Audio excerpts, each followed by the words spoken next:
यहाँ पर sir pan number maintain किए थे।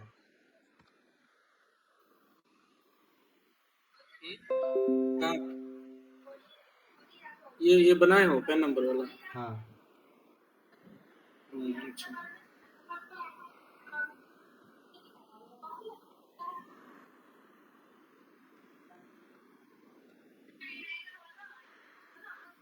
ठीक है।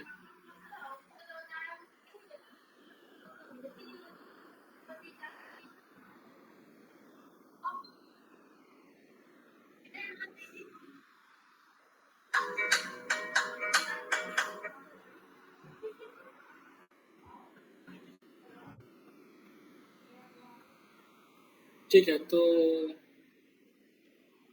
आप बना लेना, ठीक है राहुल जी। आईडी टेब वाला टेस्टिंग आप कर लेना। जी सर। हाँ, ठीक है। और विनोद जी, आपका क्या खबर है? जी सर, अभी तो आया सर 1 घंटा पहले सर सफर से लौट के। सफर से? जी सर। तो लास्ट क्लास क्या हुआ तो पता है? हाँ सर, वो बीपी रोल कंप्लीट हो गया सर। तो आप कहाँ तक पहुँचे कर लेंगे सर।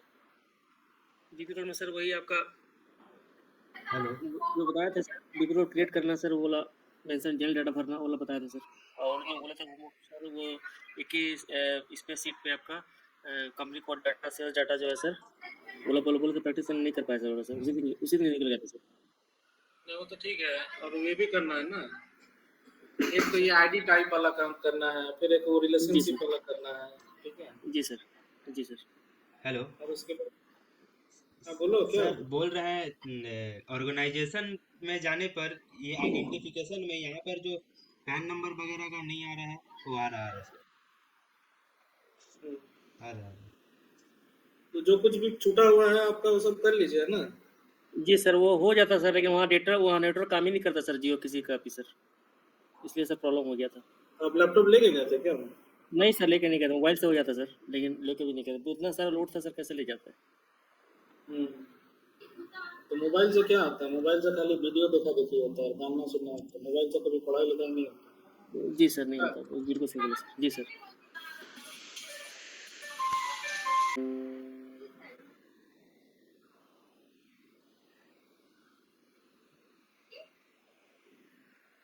कैसे करते हैं ब्लॉकिंग? कहाँ पे जाना पड़ता है? कौन सा पार्टनर रोल में जाना पड़ता है? कौन सा टैब में जाना पड़ता है ब्लॉकिंग करने के लिए? जी जी सर।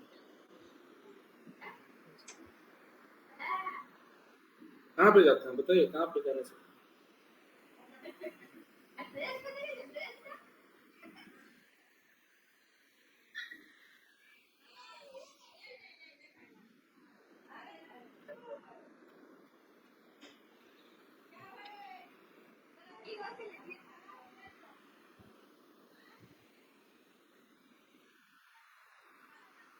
कहाँ पे होता है?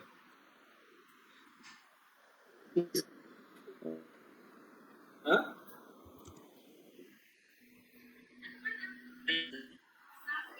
क्या सुनाई नहीं दे रहा? कहाँ पे होता है? सर याद नहीं है सर, नहीं बोल पाएंगे सर। अच्छा, ठीक है। तो इंक्वायरी क्या होता है, कौन बताएंगे क्या होता है इंक्वायरी? सर इंक्वायरी मतलब कोई कस्टमर आया है, वो पूछा है कि आप ये माल बनाते हैं, या आपके पास इतना माल अवेलेबल है, जिस हिसाब से कस्टमर का डिमांड रहता है, वो पूछता है कि आपके पास ये माल अवेलेबल है, या फिर इतना माल आपके पास अवेलेबल है, इतना हमको चाहिए, उसको इंक्वायरी बोलेंगे। सबसे पहला स्टेप है ओटीसी प्रोसेस का। कोटेशन क्या होता है राहुल जी, आप बताइए कोटेशन क्या होता है? प्रोडक्ट के बारे में है कि एक प्रोडक्ट अगर एक ऑर्गेनाइजेशन पे आपको इतना में अवेलेबल है कि हाँ, जैसे एक प्रोडक्ट आपको 100 रुपये में अवेलेबल है, तो फिर जाके दूसरा कंपनी पे वही प्रोडक्ट आपको कितना में मिलेगा, आपको कितना % डिस्काउंट में मिलेगा। अलग अलग कंपनी का कोटेशन एक कस्टमर गैदर करता है, फिर जाके उस हिसाब से वो सोचेगा कि वो कौन सा कंपनी से वो प्रोडक्ट लेना चाहिए। तो कोटेशन किसके सिस्टम में बनता है और इंक्वायरी किसके सिस्टम में बनता है? कोटेशन सर ये कोटेशन सर ये वेंडर के ये पे बनेगा सर। कोटेशन वेंडर के सिस्टम में बनता है। सर वो कोटेशन तभी तो कस्टमर को प्रोवाइड करेगा ना सर। कस्टमर कोटेशन सेलर के पे बनता कोटेशन है सर। सेलर के सिस्टम में बनता है या बायर के सिस्टम में बनता नहीं, कोटेशन सर सेलर का सिस्टम में बनता है। है और इंक्वायरी किसका सिस्टम में बनता है?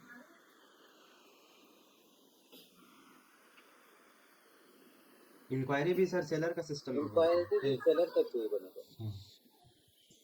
और purchase order? Purchase purchase order order sir seller ये के सिस्टम कस्टमर में, के पे। सेलर के सिस्टम में बनता है सर। परचेस ऑर्डर तो कस्टमर के पे बनेगा ना सर। तो सेलर के सिस्टम में या बायर के सिस्टम में? बायर का सिस्टम है सर, बायर के सिस्टम में। और सेल्स ऑर्डर? सेलर सेलर के के सिस्टम में। सिस्टम में।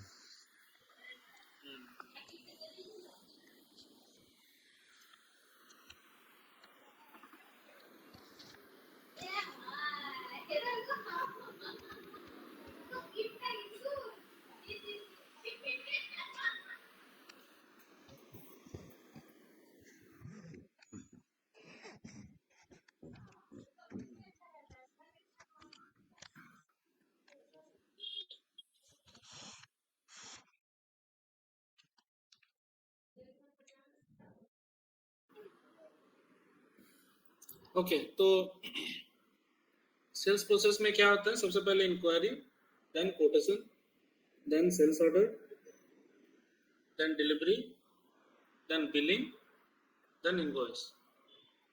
बिलिंग और इनवॉइस में क्या डिफरेंस है?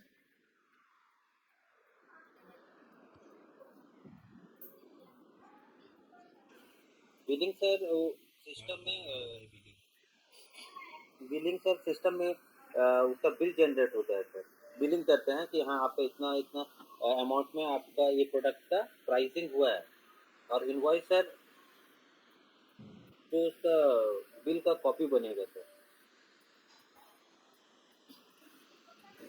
मतलब जो इनवॉइस का प्रिंट होता है उसको इनवॉइस बोलते हैं, मतलब बिलिंग का इनवॉइस जो प्रिंट होता है उसको हाँ इनवॉइस बोलते जी सर। हैं, है ना?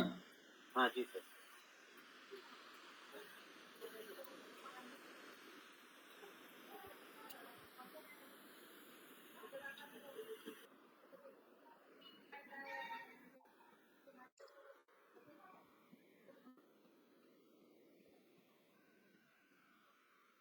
तो ऐसा कहाँ देखते हैं हम लोग कि इनवॉइस जो होता है या बिल जो होता है कहाँ देखने को मिलता है? सर मॉल में, होटल में खाना खाने जाते हैं वहाँ पे, और या क्या फिर सर दिखता जो हम ऑर्डर इनवॉइस का ये रहता है सर, डिस्क्रिप्शन रहता है चार्ट में।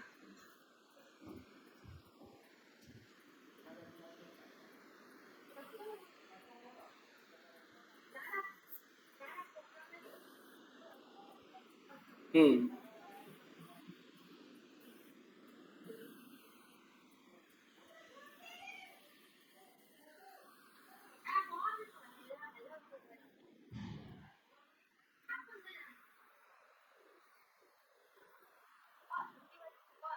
मॉल में कपड़ा खरीदने से या खाने पीने का दुकान में, है ना? जी सर, जी सर। हम्म।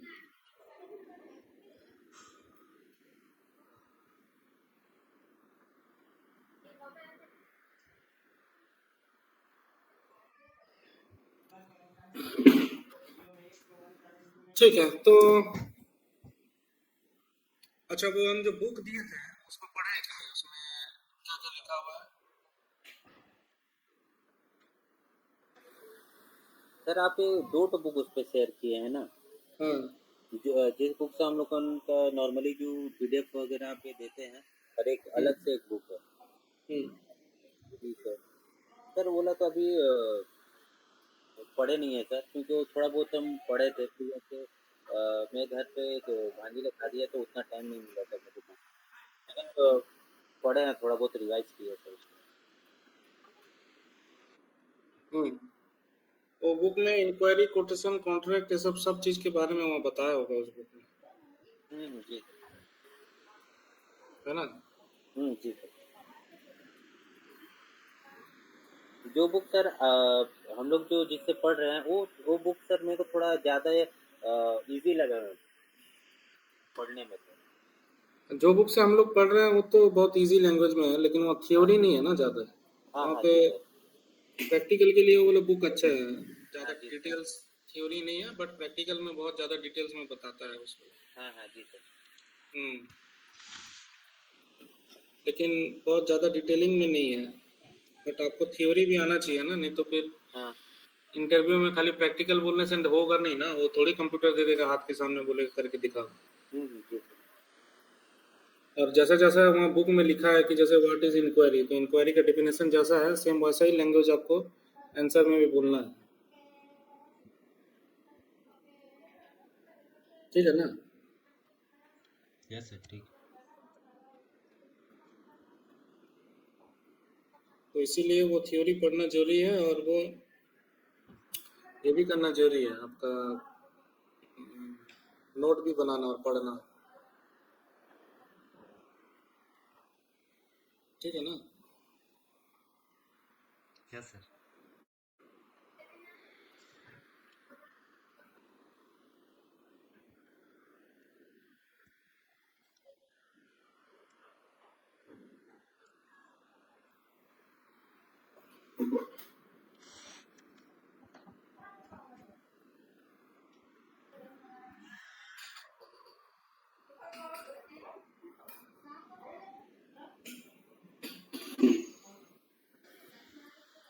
ओके, तो प्रैक्टिकल करते हैं, ठीक है? तो इंक्वायरी बनाते हैं, वो नोट वोट आप लोग पढ़ लीजिएगा किताब से, जैसा जैसा लिखा है जो भी है, जी सर। और नोट वोट बना लीजिएगा बुक के हिसाब से।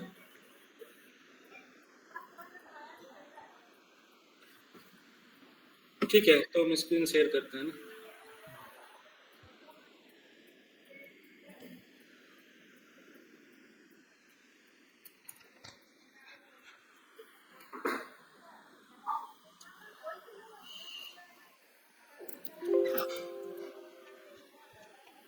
तो इसके बाद आप लोग को, और ये S/4HANA सिस्टम में लॉगिन नहीं भी करने से चलेगा। यहाँ हम लॉगिन करवाए थे बीपी वाला चीज के लिए, सीखने के लिए, जो कि आप लोग का सिस्टम में नहीं है।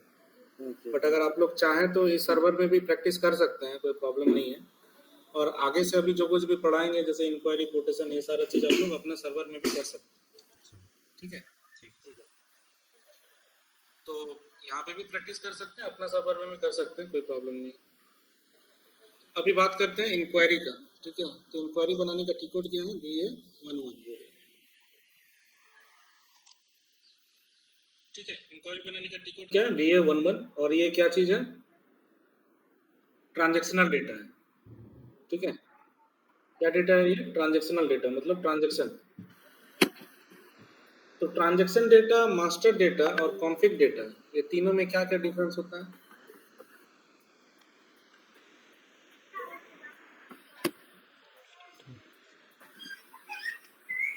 क्या बताते हैं?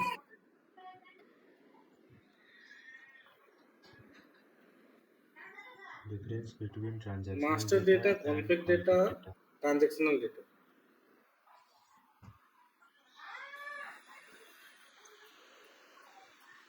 तीन तरह का डेटा होता है ना ऐसे में।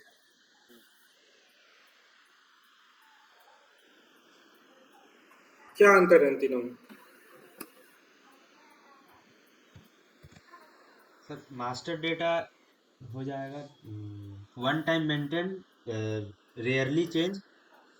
तो transactional for data, example, transactional data is used in business process, day to day business process।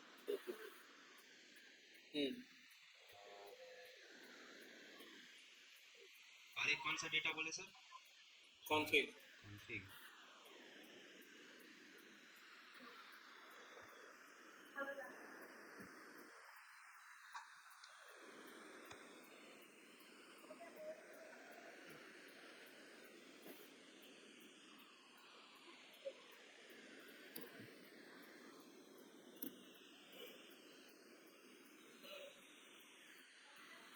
Config data का सर याद नहीं आ रहा। Config data is to set up the business process in SAP. We are doing configurational. That is called configurational data. To set up the business process. business process in SAP, we are doing configurational. We are doing configuration. That is called configurational data. ठीक है, business process को setup करने के लिए जो config करते हैं उसी का कॉन्फ़िगरेशनल डेटा होता है। अब तीनों के एग्जांपल बताओ क्या क्या है। Master data is customer master, material master, transactional data is sales order, purchase order.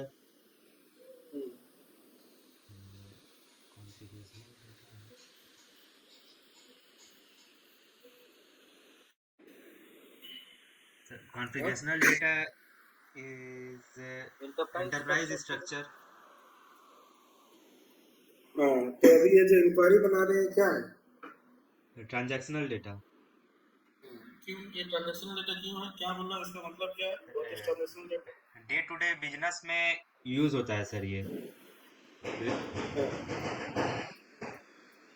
Day to regular day use business होगा। में, हाँ मतलब बिजनेस को चलाने के लिए जो डेटा, जो ट्रांजैक्शन वो लोग यूज करता है वो हो गया ट्रांजैक्शनल डेटा। तो खरीदना बेचना इस तरह का जो भी एक्टिविटी है, कुछ ना कुछ तो करता है ना आदमी ऑफिस जाकर, तो वो सब क्या हो गया ट्रांजैक्शनल डेटा। जैसे प्रोडक्शन ऑर्डर बनाना, मेटेरियल का जीआरएम करना, मेटेरियल को पीजीआई करके मेटेरियल का इनवॉइस बनाना, ठीक है, फिर कस्टमर को पेमेंट देना, कस्टमर से पेमेंट लेना, वेंडर को पेमेंट देना, ठीक है। तो हर एक डिपार्टमेंट में आदमी जब सुबह जाके ऑफिस में अपना कंप्यूटर खोलता है तो उसके बाद वो कुछ तो करता है कंप्यूटर में बैठ के, क्या करता है? सर ट्रांजेक्शन कर, जो उसका हाँ रहता है सेल्स ऑर्डर बनाना, परचेस ऑर्डर बनाना, या हाँ, तो जिसको जीआरएम जो करना। रिस्पॉन्सिबिलिटी दिया गया है तो कुछ ना कुछ तो करता होगा जिसका जो रिस्पॉन्सिबिलिटी, तो उसी को क्या बोलते हैं? ट्रांजेक्शन, जो डे टू डे में काम करता है, ठीक है। किसी को इनवॉइस बनाने का काम है तो दिन भर इनवॉइस बनाता है, किसी को चालान बनाने का काम है वो दिन भर चालान बनाता है, ठीक है। किसी को गेट एंट्री बनाने का काम है कि कितना गाड़ी अंदर आ रहा है उसका गेट एंट्री बनाता है, तो दिन भर गेट एंट्री बनाता है, ठीक है। किसी को वेंडर पेमेंट को क्लियर करने का काम है तो दिन भर वेंडर को पेमेंट क्लियर करते रहता है। तो हर एक आदमी का कुछ ना कुछ रिस्पॉन्सिबिलिटी रहता है। वो 8 घंटा का जो उसका शिफ्ट आवर रहता है, वो ऑफिस जाता है, वो अपना काम करता है। काम करता है मतलब बिजनेस को चलाता है। बिजनेस कैसे चलता है? जब सब आदमी काम करता है तो बिजनेस चलते रहता है, ठीक है। तो सबको अपनी अपनी रिस्पॉन्सिबिलिटी दिया जाता है कंपनी का एम्प्लॉय। इसमें कौन सा रोल कंसल्टेंट का है, कौन सा एंड यूजर का है? सर कॉन्फ़िगरेशनल डेटा ये कंसल्टेंट का है हाँ, और ट्रांजैक्शनल डेटा एंड यूजर के लिए।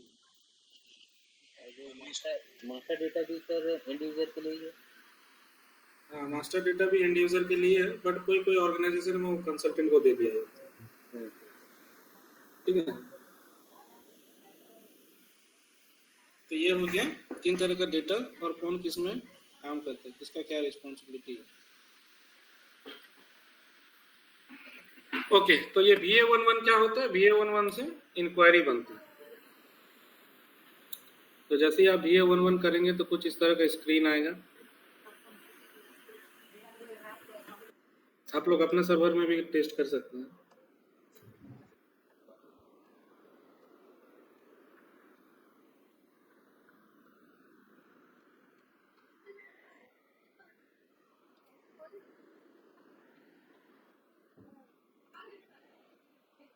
ठीक है, क्या लिखा आ रहा है यहाँ पे? Create inquiry. और यहाँ ऊपर में बहुत सारा बटन आ रहा है, create with reference, sales overview, item overview, ordering party, characteristics, इस तरह से आ रहा है। तो जब हम लोग इंक्वायरी बनाते हैं तो इंक्वायरी टाइप चूज करना पड़ता है। यहाँ पे क्या डालना पड़ता है? Inquiry type. और यहाँ F4 करने से या अंदर में जाने से आपको यहाँ पे इंक्वायरी टाइप यहाँ पे आ जाएगा। यहाँ पे अभी इंक्वायरी टाइप में जाने से कुछ नहीं आ रहा है, नीचे में लिख रहा है no possible entry exist for this field. क्योंकि हम यहाँ पे सेल्स एरिया डाल के रखे 1010 एंड 00 और इस 1010 और 00 में जो इंक्वायरी टाइप मेंटेन किया हुआ है वही यहाँ दिखाएगा। तो यहाँ कुछ है नहीं अभी इस 1010 अगर हम इसको हटा देते हैं और यहाँ पे जाके देखते हैं तो यहाँ पे फिर ये आने लगा। ठीक है, तो हमें भी क्या करना पड़ेगा, अपना जो सेल्स एरिया है उसके साथ इंक्वायरी टाइप को असाइनमेंट करना पड़ेगा। तो ये इंक्वायरी टाइप क्या है एक्चुअली? इंक्वायरी तो बनाना है, ठीक है, लेकिन इंक्वायरी कितना तरीके का हो सकता है? कितना तरीके का इंक्वायरी हो सकता है बताइए। तो कैटेगरी बना के सर सोचे। सर एक तो साधारण सर इंक्वायरी जानकारी लेना किसी प्रोडक्ट के बारे में, उसके फीचर्स के बारे में, उसके कॉस्ट के बारे में, ये बहुत साधारण तरह से बातचीत है। और एक होता है सर कि वो उसका यूजेस के बारे में। हाँ ठीक है, और किसी को और क्या हो सकता है इंक्वायरी टाइप? अगर हम ये प्रोडक्ट लेते हैं तो ये डिलीवर कैसे हो सकता है ट्रांसपोर्टेशन के थ्रू? हाँ एक ही चीज़ हो गया इंक्वायरी, मतलब ठीक है कि माल कैसे डिलीवर होगा, ये वाला माल है कि नहीं, इसका कैरेक्टरिस्टिक्स क्या है, इसका गुण क्या है, इसका गुण क्या है, या कितना पैसा में आप दीजिएगा, यही सब पूछते हैं हम लोग इंक्वायरी में। यस। हम वो चीज़ नहीं पूछ रहे, हम पूछ रहे इंक्वायरी का टाइप, कितना तरह का इंक्वायरी हो सकती है। ये सब एक ही तरीके का है कि माल का है कि नहीं, कितना पैसा लगेगा, इसका क्या है, इसका नहीं है, सब एक ही जैसा है। सर जी एक और थॉट आया सर, जैसे पहले से कोई प्रोडक्ट कोई मशीन है सर, और एक नया मशीन लॉन्च हुआ तो सर डिफरेंट पूछते हैं ना, इसमें क्या अंतर है, इसमें क्या फ़र्क है, तो दोनों का वो सब एक ही सेम है चीज़ तो हो फिर गया। अच्छा एक ही चीज़।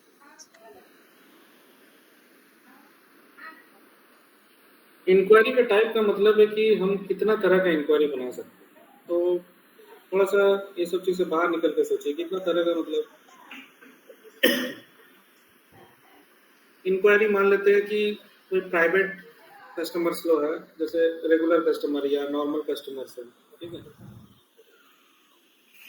तो वो एक तरह का कैटेगरी हो सकता है नॉर्मल कस्टमर्स वाला, ठीक है, उसको हम मेंटेन कर सकते हैं। और एक हो सकता है सरकारी वाला, तो सरकार का कोई कोई आ रहा है पूछ रहा है, ठीक है, तो यहाँ पे हम अलग अलग कैटेगरी करके जो है इंक्वायरी बना सकते हैं। उससे फायदा क्या है कि हमको पता रहेगा कि गवर्नमेंट का सेक्टर से कितना इंक्वायरी आया था और प्राइवेट सेक्टर से कितना इंक्वायरी आया था। क्योंकि इंक्वायरी हम लोग क्यों बनाते हैं, किस लिए बनाते सर हैं? पता करने के लिए कि किस प्रोडक्ट का कैसा क्या डिमांड है। हाँ, तो अगर हमको पता रहेगा कि गवर्नमेंट का भी कॉल आ रहा है मेरे को, सरकार भी इंटरेस्ट ले रहा है मेरा प्रोडक्ट में, कि ये वाला प्रोडक्ट तुम्हारे पास है कि नहीं, कितना रुपए में बेच रहे हो, क्या इसका कैरेक्टरिस्टिक्स है, तो मेरे लिए अच्छा है ना कि गवर्नमेंट को माल बेचेंगे तो ज़्यादा पैसा मिलेगा। क्या हम्म। गवर्नमेंट के साथ मेरा बिजनेस चलेगा तो लॉन्ग टर्म बिजनेस होगा। प्राइवेट सेक्टर के साथ चलने से क्या है कि शॉर्ट टर्म का। तो जो कोई भी धंधा अपना चलाता है, बिजनेस करता है, तो हर कोई सोचता है कि एक बार कैसे भी करके अगर सरकार के साथ मेरा कनेक्शन बन जाए, मेरा धंधा चलने लगे, तो फिर लॉन्ग टर्म धंधा चलेगा क्या। हम्म। उसमें टेंडर उंडर निकलता है, फिर उसमें अप्लाई करना पड़ता है, तो बहुत लफड़ा है सब सरकारी हिसाब किताब। प्राइवेट में ऐसा कुछ नहीं है, तो आप ऐसे दो कैटेगरी तो बना ही सकते हैं कि एक प्राइवेट सेक्टर के लिए एक ये इंक्वायरी गवर्नमेंट सेक्टर। और एक गवर्नमेंट सेक्टर, अलग अलग ट्रैकिंग करने के लिए, दोनों को हम खिचड़ी नहीं बनाएंगे। अगर मेरा कस्टमर गवर्नमेंट है तो हम गवर्नमेंट वाला इंक्वायरी बनाएंगे, अगर मेरा कस्टमर प्राइवेट है तो हम प्राइवेट वाला इंक्वायरी बनाएंगे। तो बाद में हम जब रिपोर्ट निकालेंगे तो हमको दिख जाएगा कि इस महीना गवर्नमेंट का कितना इंक्वायरी आया था और इस महीना प्राइवेट का कितना इंक्वायरी आया। हो सकता है ना। हाँ जी सर। या फिर ऐसा भी आप सोच सकते हैं कि ये मान लेते हैं कि आपका बिजनेस बहुत फैला हुआ है, पूरा दुनिया में आपका बिजनेस चल रहा है, तो एक इंक्वायरी हम बना सकते हैं डोमेस्टिक वाला, कि हम अगर इंडिया में मेरा कंपनी है तो इंडिया में ही अलग अलग स्टेट से कुछ ना कुछ इंक्वायरी आता है, तो डोमेस्टिक वाले की इंक्वायरी बना सकते हैं। और कभी कभी फॉरेन से भी कुछ कुछ कस्टमर, कभी जापान से, कभी चाइना से, कभी यूएस से, कभी हॉलैंड से, कभी पोलैंड से, कभी कभी फ़ोन वोन आता है कि ये वाला मटेरियल है क्या, ये वाला मटेरियल मेरे को चाहिए, कितना में दोगे, क्या दोगे, नहीं दोगे। तो उसका हम अलग से एक बना सकते हैं, एक डोमेस्टिक इंक्वायरी भी बना सकते हैं, एक एक्सपोर्ट का भी इंक्वायरी बना सकते हैं, हो सकता है ना। यस हाँ जी सर। तो उससे जी हमको सर। ट्रैकिंग करने में इजी रहेगा, हमको या हमको महीना का आखिरी में हम फिर रिपोर्ट निकाल के देखेंगे कि देखो तो जरा एक्सपोर्ट का कितना कॉल आया है इस महीना, एक्सपोर्ट का कितना इंक्वायरी आया है। तो कोई बोलेगा कि सर इतना आया है, अच्छा डोमेस्टिक का कितना इंक्वायरी आया है बता, तो फिर डोमेस्टिक का भी वो देख के बता देंगे। डोमेस्टिक एक्सपोर्ट ऐसा अगर हम नहीं करेंगे और दोनों को खिचड़ी बना देंगे, तो महीना का आखिरी में अगर हम किसी को पूछेंगे कि बताओ तो डोमेस्टिक का कितना और एक्सपोर्ट का कितना है, तो बताने सकेगा नहीं सर। नहीं सर। वैसे नहीं मिक्स हो सर, जाएगा सर। नहीं सर। और क्या क्या हो सकता है, दो तो एग्जांपल हम दिए हैं, और इस तरीके का कुछ हो सकता है क्या?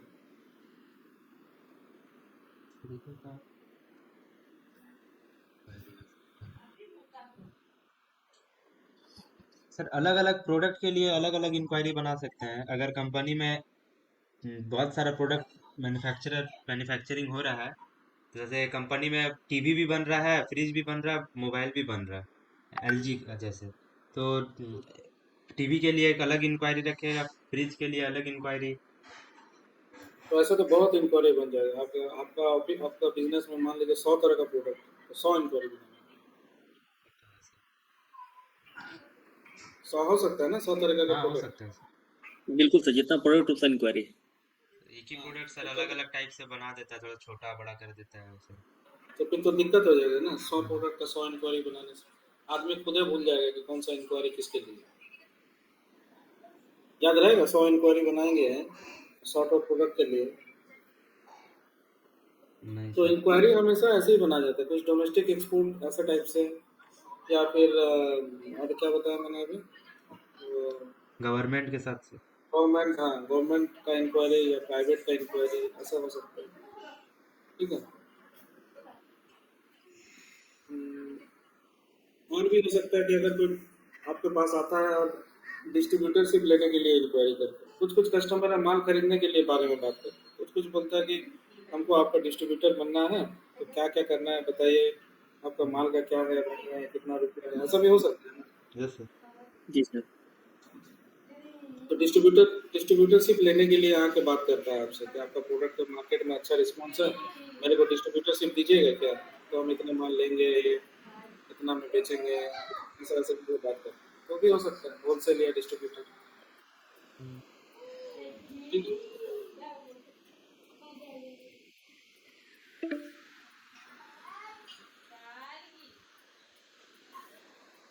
अच्छा कभी आप लोग एक चीज गौर किए कि नहीं, जैसे फ्लिपकार्ट या अमेजोन में कोई कोई सामान आप देख रहे हैं, ठीक है, देख रहे हैं पसंद आ गया, तो उसको क्या किया, कार्ट में ऐड कर दिया। जी ठीक सर। है, कार्ट में ऐड करके रख दिए, तो जिस दिन ऐड किए तो उस दिन 500 रुपया दाम था, 2 दिन बाद फिर देखे तो दाम उसका बढ़ गया दिखा। हाँ ऐसा हुआ है? हाँ होता है सर। या कभी ऐसा भी हुआ है कि कोई एक प्रोडक्ट है उसको आप जैसे देखा देखी किए और ऐड में ऐड उड नहीं किए, खाली देखा देखी किए हैं, उसका कैरेक्टरिस्टिक्स देखे, क्लासिफिकेशन देखे, मटेरियल में क्या है नहीं है, तो कुछ नहीं किया। दूसरा दिन आगे देखे तो देखे कि दाम बढ़ गया, बट आपका लॉगिन में जो दाम दिखा रहा है वो दूसरा का लॉगिन में वो दाम नहीं दिखा रहा हाँ होता है सर ऐसा। हाँ, ऐसा होता है हाँ सर, जी। होता है सर। है। ऐसा क्या होता है कि ऐसा हो जाता है?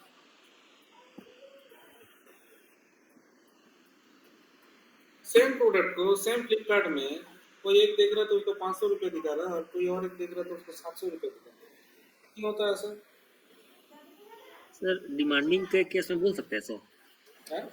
नहीं सर, डिमांडिंग ऐसा के हो केस में सकता है कि बोल सर सकते जो वो हो सकता है कि फ्लिपकार्ट से रेगुलर बेसिस पे परचेज करता हो और कोई कस्टमर ओकेजनली परचेज करता हो, उसमें भी शायद डिफरेंशिएट होता होगा। हैं। मतलब रेगुलर कस्टमर और इरेगुलर कस्टमर, यही बोलना चाह रहे हैं राहुल ना। हाँ हम्म। हाँ, ऐसा होता है, उसमें भी डिस्काउंट वगैरह के लिए कुछ स्पेशल उस पे मिलता है। सर एक बात बोलना चाहेंगे इसमें, जो पूछे आप सर, उसमें सर एक सिलेक्टेड कस्टमर होता है सर, चुनिंदा पर्सन लोगों के लिए सर, जो बराबर ही यूज करते हैं ना सर, हाँ वो तो बोला हो रेगुलर उसको कस्टमर आता है हो। सर। हाँ। जी जी सर। तो डिपेंड करता है, वो लोग को भी समझ में आता है कि कौन सा कस्टमर कैसा है। ठीक है, कौन महीना में कितना रुपए का खरीदता है या कौन साल में कितना रुपए का खरीदता है। तो जो लोग बढ़िया कस्टमर है, जो लोग माल खरीदता है, रिटर्न उटर्न नहीं करता, वो लोग बहुत कुछ देखता है। जैसे कुछ कुछ कस्टमर होता है, माल खरीदता है, हर एक हफ्ता के अंदर माल रिटर्न कर दे, हम्म। तो वो सब कस्टमर को लोग नाप लेता है कि ये कचरा कस्टमर है, ये माल लेता जी है सर, और सिविल खराब होता है। कोई जो कस्टमर है लेता है और माल रिटर्न नहीं करता है और लेते रहता है, तो उसके लिए वो अच्छा कस्टमर है, ये कस्टमर अच्छा है, रिटर्न उटर्न नहीं करता।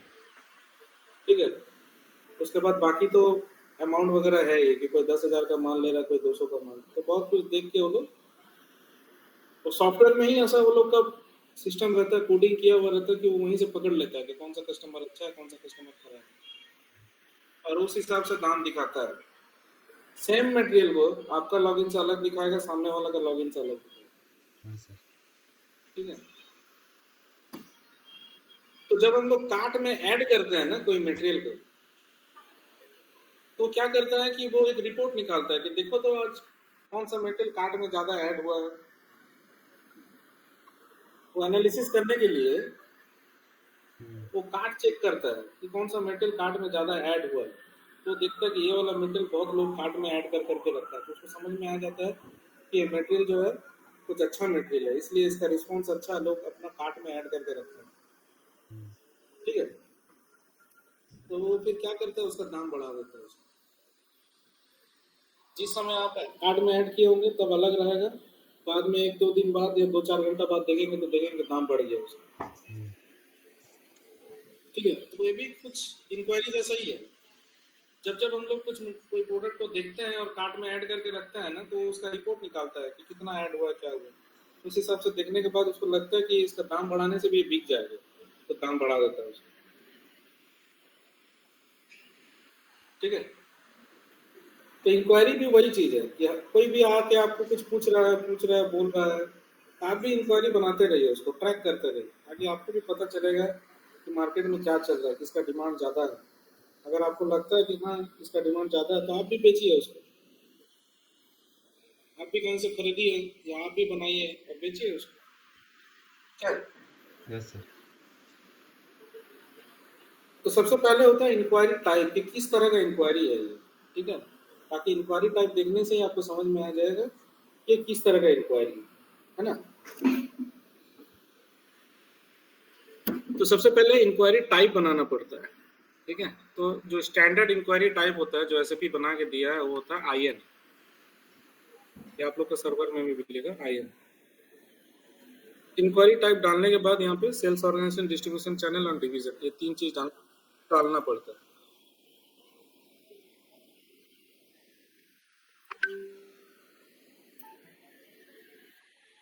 तो इस तरह का अगर एरर आए कि ये जो ऑर्डर टाइप है आईएन, जो इंक्वायरी टाइप है, वो not defined in sales area this, इसका मतलब है इसका कॉन्फ़िगरेशन मिसिंग है। इसको करने के लिए कहाँ जाना है, एसपीआरओ में, आईएमजी में, सेल्स एंड डिस्ट्रीब्यूशन में, यहाँ पे जाना है, देन सेल्स में जाना है, देन सेल्स डॉक्यूमेंट में जाना है, देन सेल्स डॉक्यूमेंट हेडर में जाना है, देन ये नीचे चल जाना है, assign sales area to sales document type. ठीक है, कहाँ जाना है, sales, then sales document, then sales document header, then assign sales area to sales document type. यहाँ जाने के बाद सबसे आखिरी वाला जो है इसमें चल जाना है, यहाँ पे आके न्यू एंट्री करना है। तो न्यू एंट्री में आपका जो सेल्स एरिया है, जैसे 1000, 10, 00, और उसका दाएं साइड में यहाँ पे आईएन डाल देना। ठीक है, हम इसको सेव कर देंगे। अभी आप नया स्क्रीन में BA11 करिए, अब यहाँ पे आईएन डाल के सेल्स एरिया डाल के इंटर मारिए, ये अंदर चल जाए।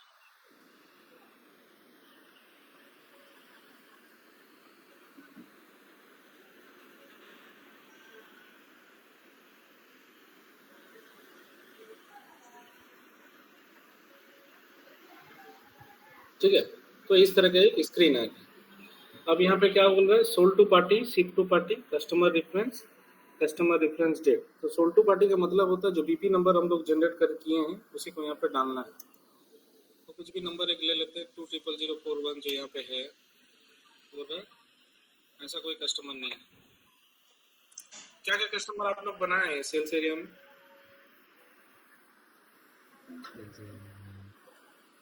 हाँ ये वाला ले लीजिए 200046 HP लिमिटेड गुड़गांव करके किसी ने बनाया है। तो सोल्ड टू पार्टी डाल के इंटर मारने से ऑटोमेटिक शिप टू पार्टी भी आ जाता है, बट अगर आप चाहें तो इसको चेंज भी कर सकते हैं, ठीक है, ऐसा करो।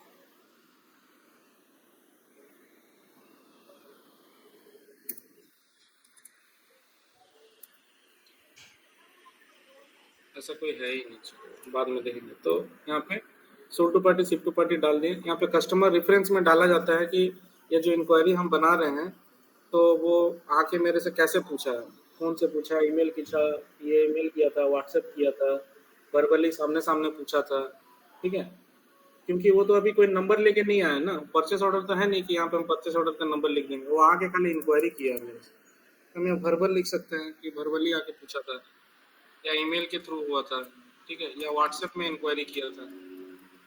व्हाट्सएप में किया था, कौन सा तारीख को किया था? तो 27 तारीख, ठीक है। सर जी सर जी इसमें सरकारी बाबू को कैसे वो लिखे को पता ये करेंगे फाइन कैसे सरकारी बाबू किया है कि कुछ देना पड़ेगा सर निशानी? वो तो कस्टमर में कस्टमर ग्रुप और ऐसे अपन बताए थे ना कि सरकारी प्राइवेट ऐसे करके बनाने के लिए।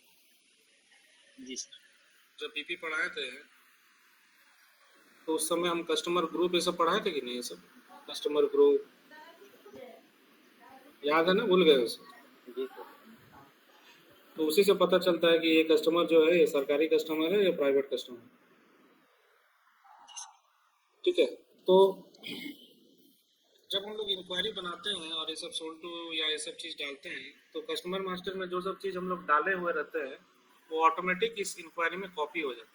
जैसे कि ये हेडर डेटा है उसका, ठीक है, ये बटन में दबाने से अब ये जो कस्टमर है सोल्ड टू पार्टी उसका ऑटोमेटिक देखिए यहाँ पे सेल्स ऑफिस आ गया है, हम ये नहीं डाले थे, ये ऑटोमेटिक आ गया, ठीक है।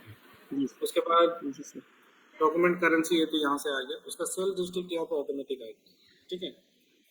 उसके बाद शिपिंग में जाएंगे तो शिपिंग में कुछ नहीं आया, शिपिंग में कुछ नहीं था। बिलिंग डॉक्यूमेंट में देखिए पेमेंट टर्म ऑटोमेटिक आ गया, ठीक है, उसका कंपनी कोड ऑटोमेटिक आ गया। फिर अकाउंटिंग में ये अकाउंट असाइनमेंट ग्रुप, ये डोमेस्टिक रेवेन्यू, ये ऑटोमेटिक आ गया।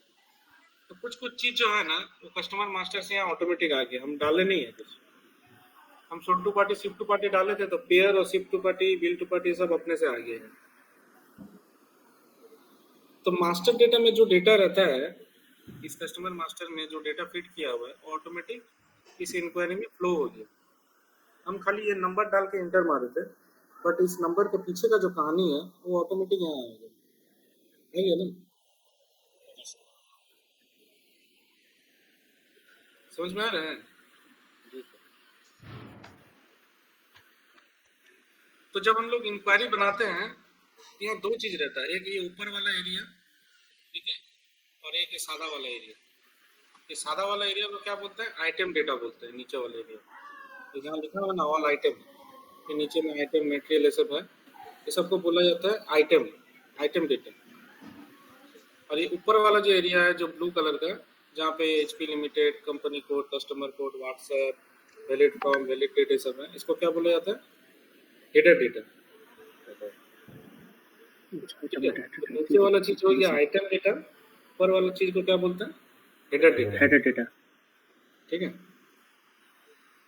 और यहाँ पे बहुत सारा बटन उटन है, आगे देखेंगे हर एक बटन का क्या काम है, और बहुत सारा टैब है, यहाँ सेल्स टैब है। तो हर एक टैब में जाने से ये सामने का स्क्रीन चेंज हो जाता है थोड़ा सा। सेल्स में गया तो ऐसा दिखने लगा, डेट उट बहुत कुछ। आइटम ओवरव्यू में गया तो थोड़ा सा स्क्रीन चेंज हो गया, ये नीचे वाला एरिया बड़ा हो गया। आइटम डिटेल में जाने से यहाँ पे भी फिर कुछ कुछ अलग अलग ऑप्शन आने लगा, ये वाला स्क्रीन छोटा हो गया। तो हर एक स्क्रीन का अलग अलग चेहरा है, किसी में कोई चीज़ ज़्यादा है, देखिए यहाँ पे ऐसे हो गया। तो ये जो स्क्रीन है, इस स्क्रीन में जाने से हम लोग एंट्री करने में सुविधा होता है कि अगर आपको बहुत ज़्यादा डेटा एंट्री करना है तो आप आइटम ओवरव्यू में चल जाइए, एक साथ आप इतना रो एंट्री कर सकते हैं, 1 2 3 4 5 6 7 8 11 12 13 14, ठीक है। वहीं अगर आप सेल्स में रहेंगे तो 1 2 3 4 5 6 7 8 9, सिर्फ 9 डेटा एंट्री कर सकेंगे। तो अलग अलग टैब का अलग अलग कुछ न कुछ फायदा है। ये सब हो गया आपका टैग, ठीक है। और नीचे में यहाँ पे मटेरियल लिखा हुआ है, तो यहाँ पे मटेरियल डालना है कि कौन सा मटेरियल का इंक्वायरी आया है, ठीक है।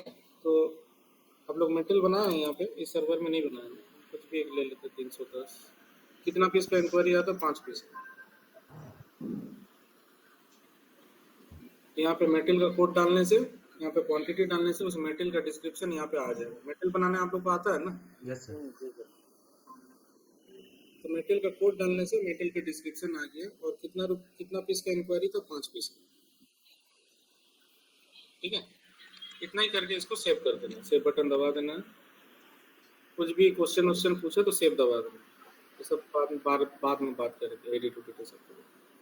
तो मेरा इंक्वायरी बन गया 1,4,0413, ठीक है। इस इंक्वायरी को अगर देखना है तो उसका टी कोड क्या है? VA13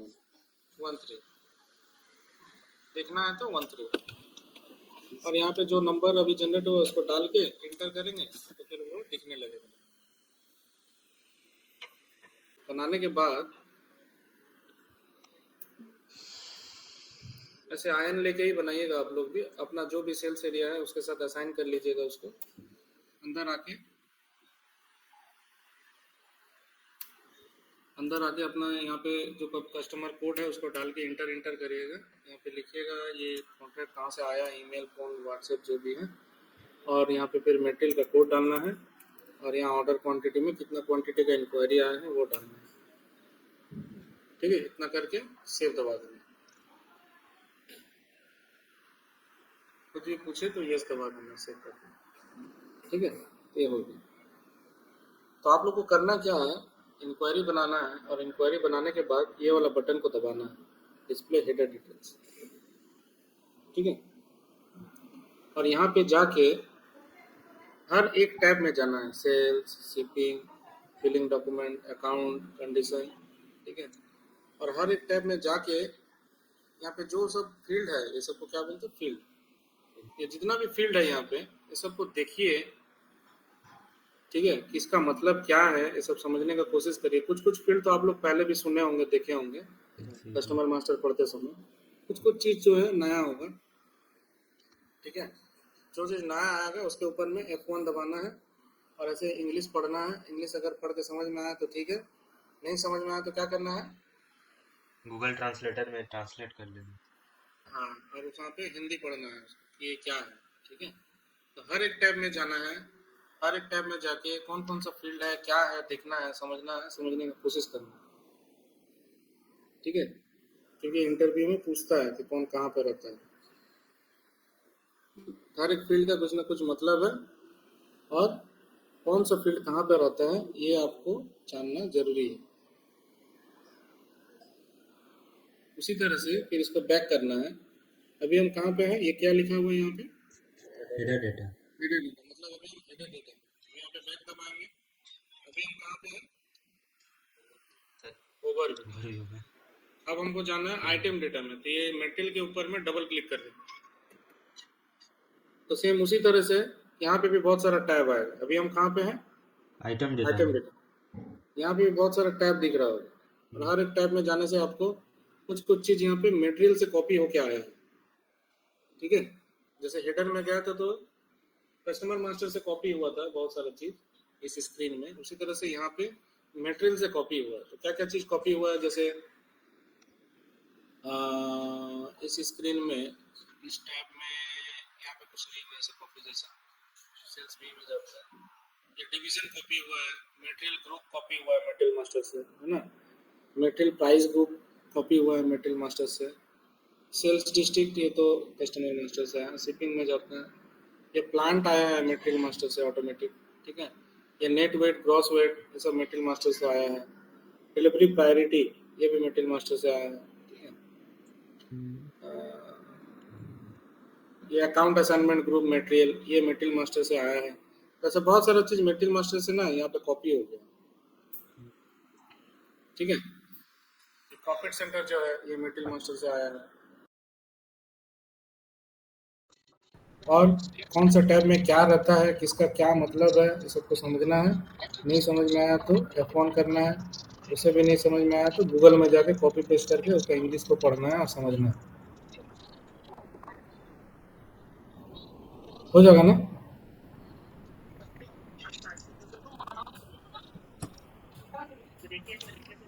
हो जाएगा इतना? हाँ जी,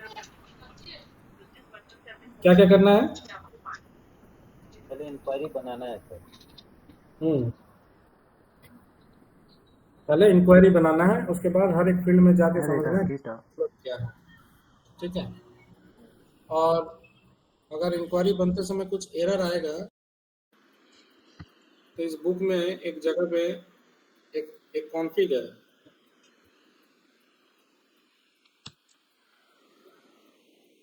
63। ठीक है, ये वाला उस दिन हम लोग पढ़ चुके हैं। मतलब VA11 करना है, या फिर ये रास्ता भी ले सकते हैं। ये रास्ता लेने के लिए कहाँ जाना होगा? SPR ये SAP इजी एक्सेस में, लॉजिस्टिक में, सेल्स में इंक्वायरी VA11 यहाँ पे जाना होगा। अगर इंक्वायरी ऐसे करके कर सकते हैं या फिर VA11 करके भी कर सकते हैं, तो जो जैसा आपको अच्छा लगे। तो ये दोनों रास्ता यहाँ पे बताया है।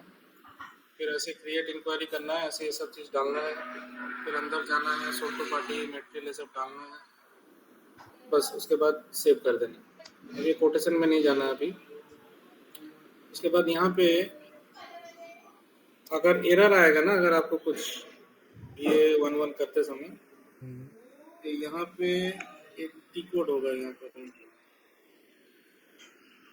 हाँ, इस तरह का अगर और एरर आएगा, अगर इस तरह का कि आपका जो ऑर्डर टाइप है वो has not been defined in sales area ऐसे करके, तो ये वाला रास्ता को यूज़ करना।